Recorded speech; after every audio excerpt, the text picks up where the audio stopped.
안녕하십니까. 활기찬 하루의 시작, JTB 아침 뉴스입니다. 전북은 현재 전주와 정읍 등 10개 시군에 폭염주의보가 내려져 있습니다. 오늘도 대체로 맑겠습니다. 낮 최고 기온은 전주와 임실 30도 등 28도에서 31도의 분포를 보이겠습니다. 미세먼지 농도는 보통 수준이지만 오존 농도는 나쁨 수준이 예상됩니다. 내일도 낮 기온이 33도까지 오르겠습니다. 전주기상지청은 주말부터 비가 내리면서 더위가 한풀 꺾일 것으로 내다봤습니다. 가뭄이 길어지면서 날이 갈수록 피해가 커지고 있습니다. 하루가 다르게 농작물 피해 면적이 증가하고 있고 일부 지역에선 먹는 물까지 말라붙어 급수차가 등장했습니다. 보도에 송창용 기자입니다. 임실의 한 산골 마을입니다. 물통을 든 주민들이 군에서 마련한 급수 탱커에서 줄지어 물을 받고 있습니다. 원래 산에서 내려온 계곡물을 먹는 물 등 생활용수로 썼지만 계속된 가뭄에 지난주 말라버렸기 때문입니다. 상류는 물론이고 하루가 지금 물이 떠진다는 게 지금 역사상 처음 같아요, 우리 마을에. 이러다 보니까 식순환으로 지금 주민들 애가 많은데. 군에서 하루에 2톤씩 물을 공급하고 있지만 겨우 먹는 물 정도만 해결하고 있습니다. 빨래를 질러 못 오고 설거지 물도 마음대로 못 쓰고 빨래 걸레에 주물르고 흔드는 물 받아갖고 저 호박 피기 하나 다 죽어버렸어. 호박도 그거 갖다 주고. 인근 마을도 사정은 마찬가지입니다. 3주 전 계곡이 말라붙으면서 70이 넘는 할머니들이 매일 양동이로 물을 나르고 있습니다. 곡석 전답은 떠나서 먹는 식수가 딸리니까 이렇게 물 갖다 주신 분들도 힘들지만 저희도 진짜 한 수대 한 수대 갖다 먹는 것도 너무 힘드네요. 전북에서 수돗물 대신 지하수나 계곡물 등을 이용하는 도민은 6만 8천여 명입니다. 비상급수를 하는 마을이 아직은 2곳에 불과하지만 최근 가뭄이 계속되면서 나머지 지역에서도 물 부족 현상이 심화되고 있습니다. 빠른 시일 안에 큰 비가 내리지 않는다면 비상급수 지역은 크게 늘 것으로 보입니다. JTB 뉴스 송창용입니다. 지난 3월 기금운용본부가 전북 혁신도시로 이전한 뒤에도 금융 전문가들이 참여하는 회의를 여전히 서울에서 열고 있는 것으로 드러났습니다. 기금운용본부가 속빈 강정이라는 논란이 커지고 있습니다. 정원익 기자가 보도합니다. 지난 3월 기금운용본부가 전주로 이전한 뒤 서울에서 가진 회의들입니다. 투자위원회 14차례를 비롯해 채권 등과 관련한 대체투자위원회 등 모두 17차례나 됩니다. 비공식 회의까지 더한다면 이보다 훨씬 많을 것으로 추정됩니다. 국내외 금융 전문가들이 참여하는 회의들이 여전히 서울에서 반복되고 있는 셈입니다. 기금운용본부 이전 효과가 크게 떨어질 수밖에 없습니다. 속빈 강정이나 마찬가지라는 지적이 나오는 이유입니다. 게다가 최근 기금운용본부가 서울에 별도의 사무실을 운영하려 한다는 의혹까지 불거졌습니다. 불가피하게 전주에서 열 수 없는 그건 이제 외부의 위원들이 많이 참여하시면서 오는 거하고 또 우리가 주관하는 회의가 아닌 게 있어요. 그런 회의 용도로 만들었습니다. 논란이 계속되자 지역 정치권도 발끈하고 나섰습니다. 기금운용본부 관계자들을 불러 입장을 들은 뒤 국정감사 등에서 관련 의혹을 따지겠다고 밝혔습니다. 앞으로 좀 철저하게 국정감사나 이런 것들을 통해서 정말 완전하게 기금운용본부의 전주시대를 열 수 있도록 그렇게 견인해 나갈 거고요. 우여곡절 끝에 전주로 이전한 기금운용본부가 빈 껍데기가 되지 않도록 전라북도와 지역 정치권의 철저한 감시가 필요해 보입니다. JTB 뉴스 정원익입니다.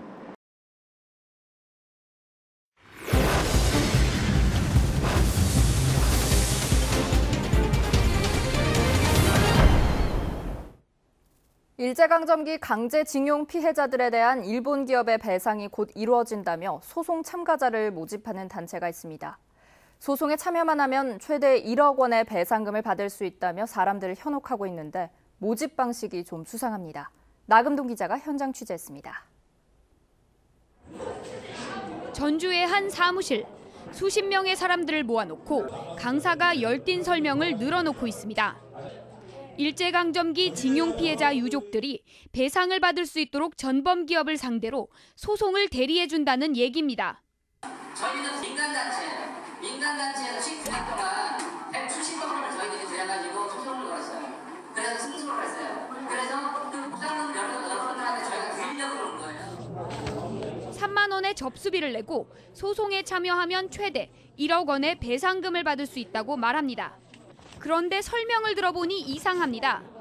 실제 징용 피해가 있었는가는 중요하지 않다는 겁니다. 이런 의혹을 가지고 있을 수 있어요. 우리 아버지나 할아버지 일본에 알려다 나왔는데 그 여러분들이 어떻게 알아요? 확실하실 수 있으세요?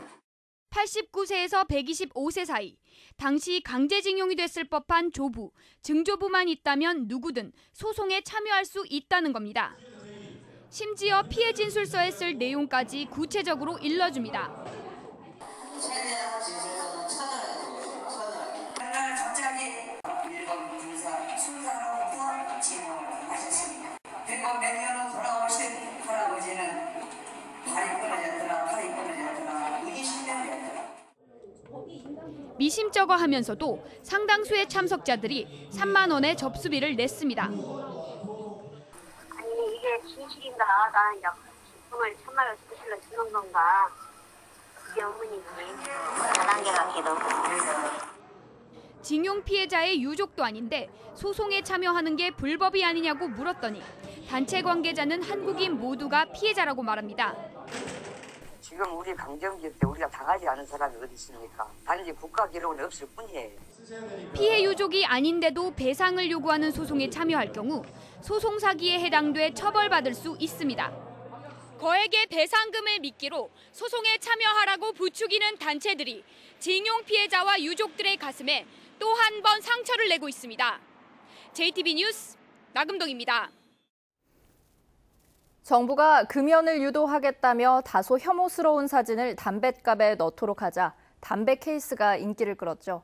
그런데 이번엔 케이스를 씌울 것도 없이 혐오 그림을 간단히 가릴 수 있는 스티커까지 등장했습니다. 오정현 기자가 보도합니다. 담배를 사니 편의점 주인이 무언가를 따로 챙겨줍니다. 스티커입니다. 일러준 대로 담뱃갑에 붙여보니 혐오스러운 그림들이 감쪽같이 가려집니다. 행복하세요, 응원의 메시지와 함께 매장 이름이 적혔습니다. 따로 그럼 제작을 하신 거예요? 스티커만 싶은데 40만 원 들어갔어요. 저 붙여주면 좋아해요? 다 좋아하시잖아요. 그림 다 싫어요. 담배 케이스로 막 붙이고 막 뜯어쓰시잖아요. 이러한 스티커는 이른바 매너 라벨이란 이름으로 흡연자들 사이에서 큰 인기를 끌고 있습니다. 궁화감이나 막 목에 약간 포스 느낌 막 그런 게 막 자극적인 그림이 많으니까 이거를 붙이는 게 약간 제가 사서 필 때는 그냥 꺼리낌 없이 좀 더 친숙하게 받아들인 것 같아요. 혐오 그림을 가려놓으니 기대했던 금연 유도 효과는 떨어질 수밖에 없습니다. 하지만 당국은 속수무책입니다.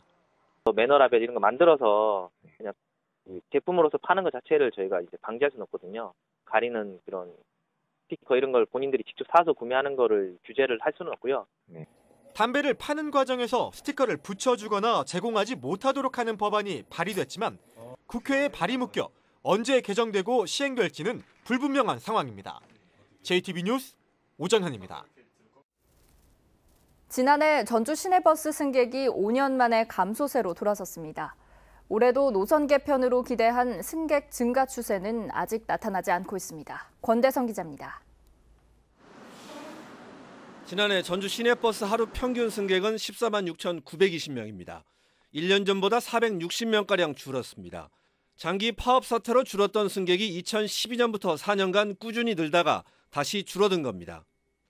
문제는 60년 만에 전면적인 노선 개편이 이루어진 올해도 승객수 회복 추세를 확인하기는 어렵다는 점입니다. 전주시는 2020년까지 이용객 10% 증가를 목표로 세웠습니다. 노선이 바뀐 지난 2월부터 넉 달간 버스 운송 수익금은 지난해 같은 기간보다 평균 3.6% 늘었습니다. 하지만 버스 요금이 평균 8% 오른 걸 고려하면 승객이 늘었다고 단정하기는 어렵습니다.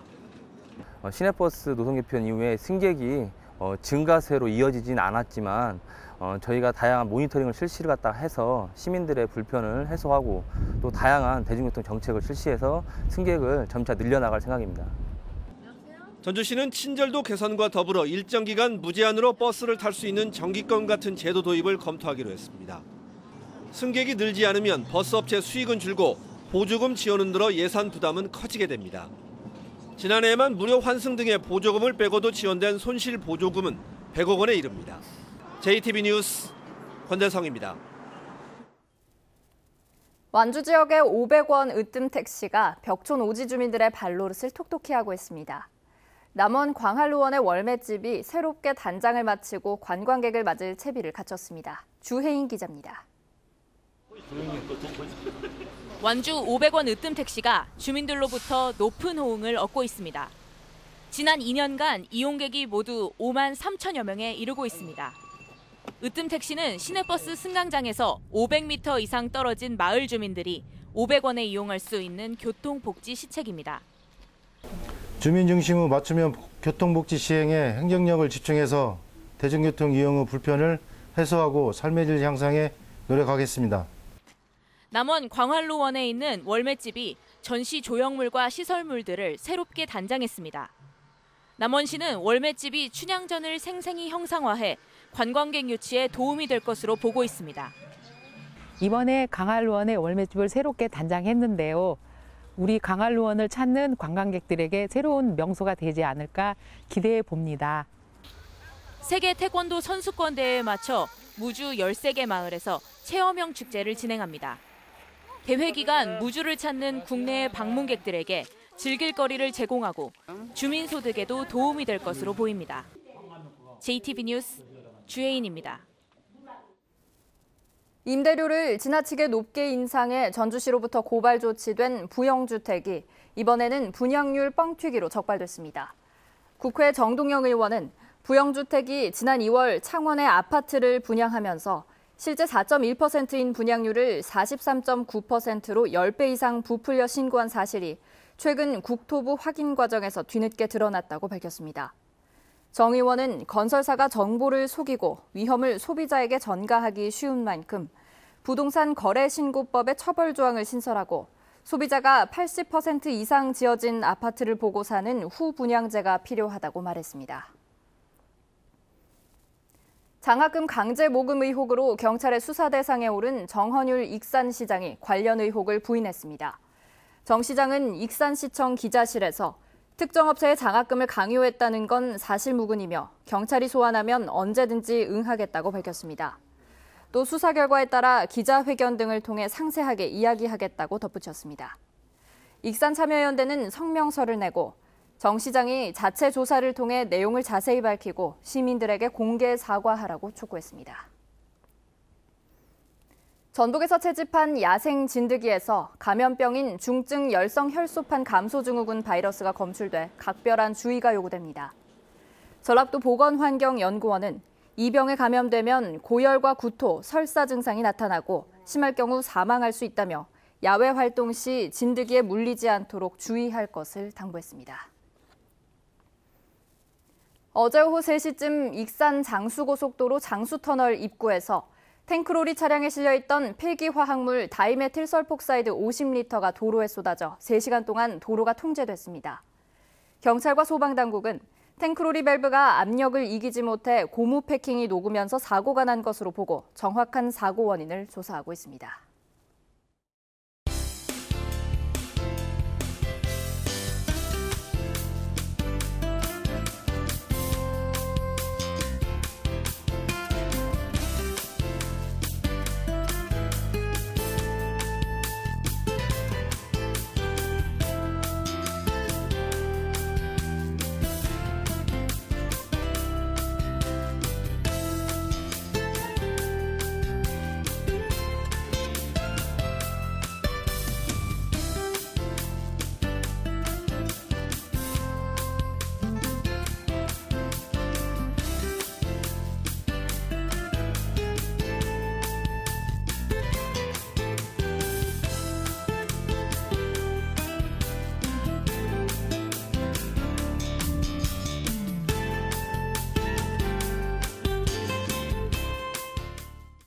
JTB 아침 뉴스를 마칩니다. 함께해 주신 여러분 고맙습니다.